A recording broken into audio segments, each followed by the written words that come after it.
my former best friend, pretty much left me and my family up the creek without a paddle. I know he was going through health issues due to hardships with his late wife. My wife passed away, and we have 3 children together. I just wanted a little understanding. He didn't want to hear that.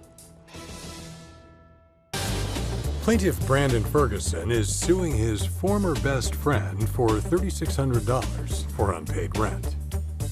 Defendant Michael Owens claims he was going through a perfect storm of personal problems, and his friend should have been more understanding.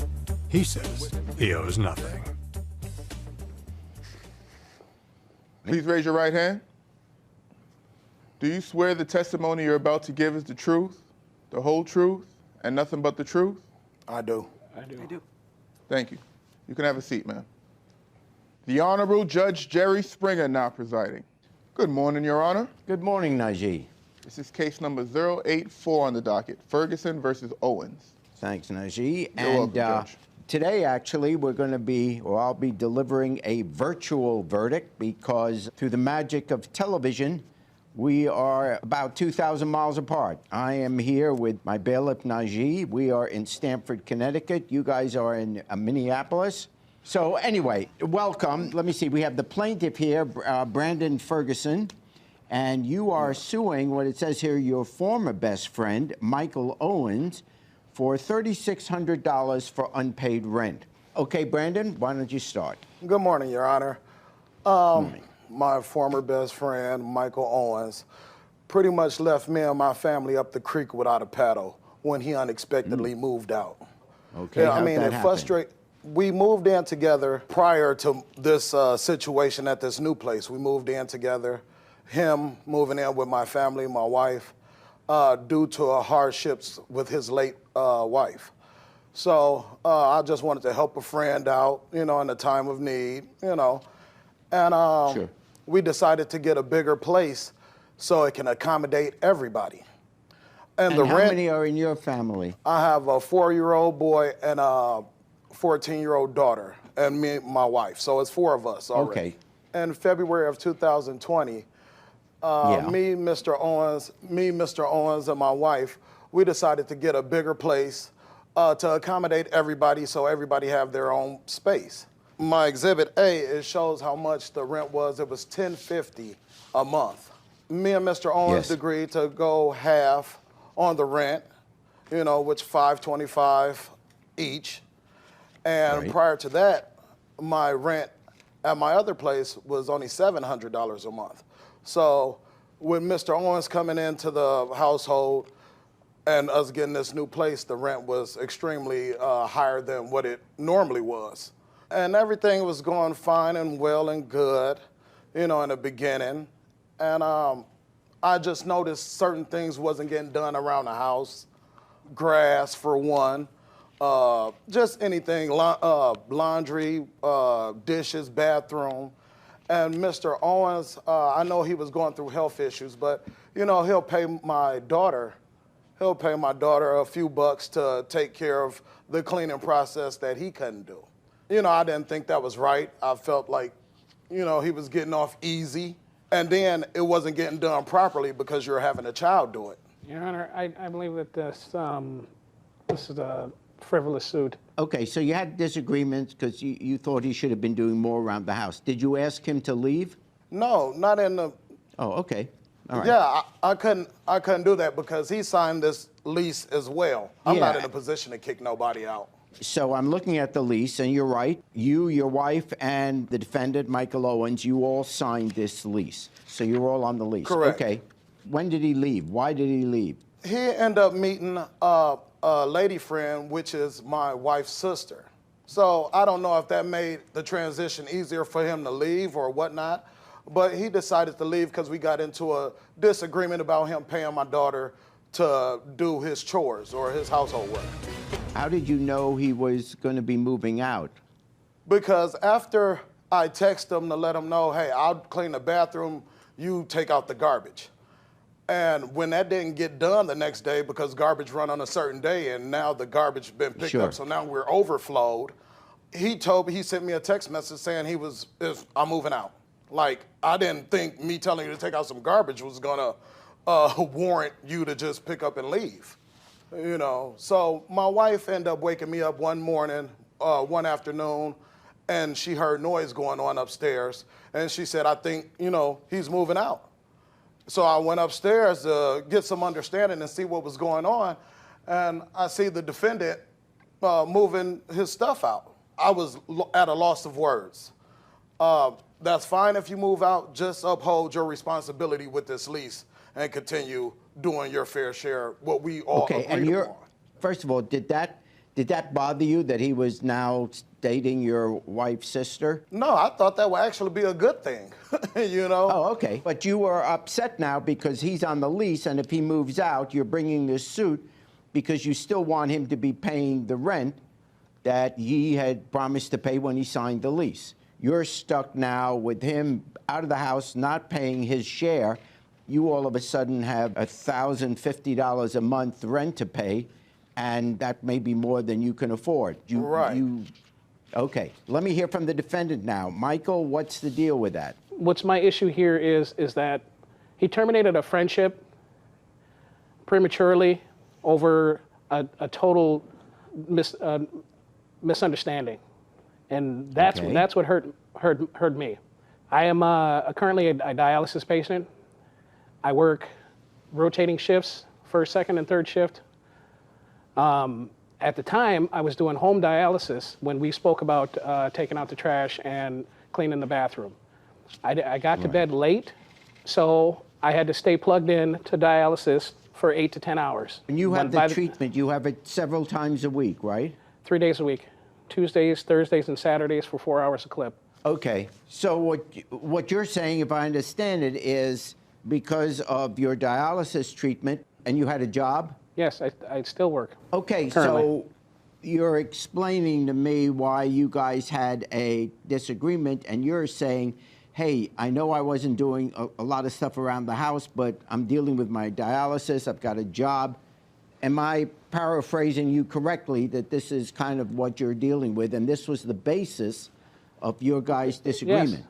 It was the basis of the disagreement. I also stated to Mr. Ferguson that if the cleaning was a big issue, and if everybody was going to do their fair share, then he should come up with a cleaning schedule. And on the weeks that I'm on first shift, I will stay at my girlfriend's. The second shift and third shift, then we can all work out the schedule. That way, everybody's cleaning and everybody's held accountable. But he didn't want to hear that. Okay. Why did you move out? Specifically, why did you move out? I moved out specifically because I knew this was going to be an ongoing issue. I could not keep up with living there, working, and being hooked up to dialysis and being held accountable for cleaning. And I'm not saying that I'm not. I'm not saying that I should not clean. That's not what I'm saying. I just wanted a little understanding as to my situation and my health. Your Honor. Yeah. Yes? Understanding, he's been doing this, he's been living with me on and off for a few years now. So before the dialysis thing even started, he wasn't doing it. You know what I'm saying? So it's not like just because the dialysis happened. That's not necessarily true. Let me call a timeout here. I understand there's a disagreement. On the one hand, from the plaintiff's point of view, you know, you're in a living situation, you get annoyed, you don't think he's carrying his fair share. You know, people, when they're roommates or housemates, that comes up. From the defendant's point of view, I know you're dealing with a lot.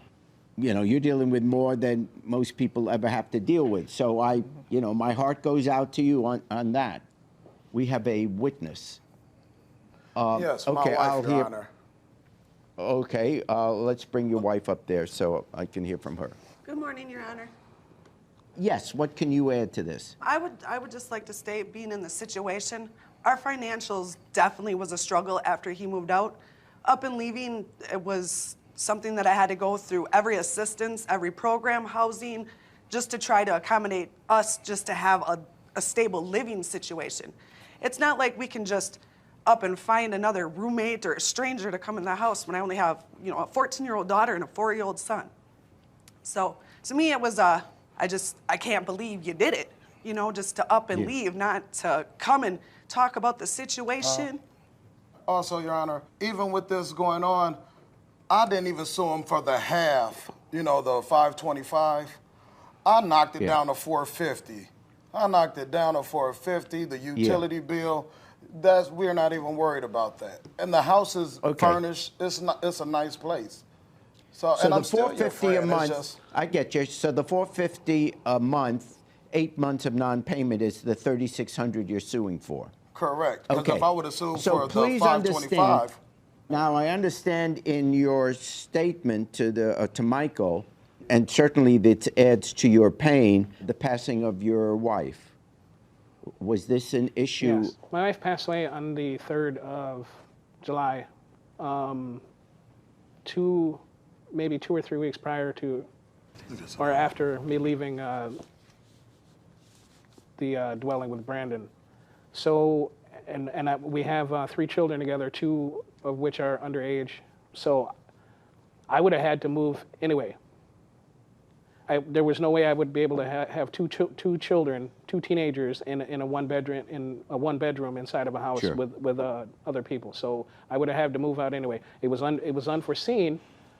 I'm not using it as an excuse, but that's what the situation would have dictated. I'm sorry to hear about your loss. Boy, this just keeps adding up. You had an accident at work? What happened with that?